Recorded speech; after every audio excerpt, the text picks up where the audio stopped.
नमस्कार मित्रांनो, पेंटे बोलतो. मित्रांनो, सध्या पावसाळा चालू आहे आणि तुम्ही पावसाळा म्हटल्यानंतर जे काही शेडवरती कचरा वगैरे टाकलेला आहे तो तुम्ही लगेच पावसाळ्यामध्ये काढणार आणि एकदम व्यवस्थित क्लिनिंग करणार. पण मित्रांनो, मी 12ही महिने शेडवरती जो कचरा टाकलेला आहे, म्हणजेच मी बॅचमध्ये जो काही वेस्टेज उरतो बेड तो टाकलेला होता, तोही उन्हाळ्यात, आणि त्यावेळेस मला फायदा झाला. पण तोच मी बेड, तीच ग्रीन नेट मी काढलेली नाही.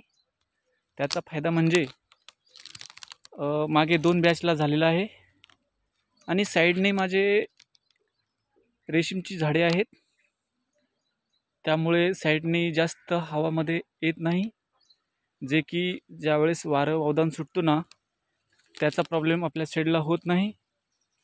आणि ज्यावेळेस ऊन येतो तो ऊन या झाडांना लागल्यामुळे तो सुद्धा जास्त ऊन आपल्या शेडवरती पडत नाही. आणि ज्या दिवशी आपल्याला गरमी वाटते त्या दिवशी मी हा रेन पाईप चालू करतो आणि तो प्लेटवरती चालू आहे.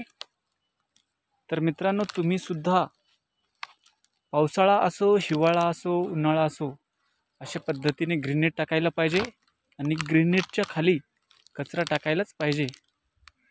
अशा पद्धतीने माझे शेडवरचे नियोजन आहे.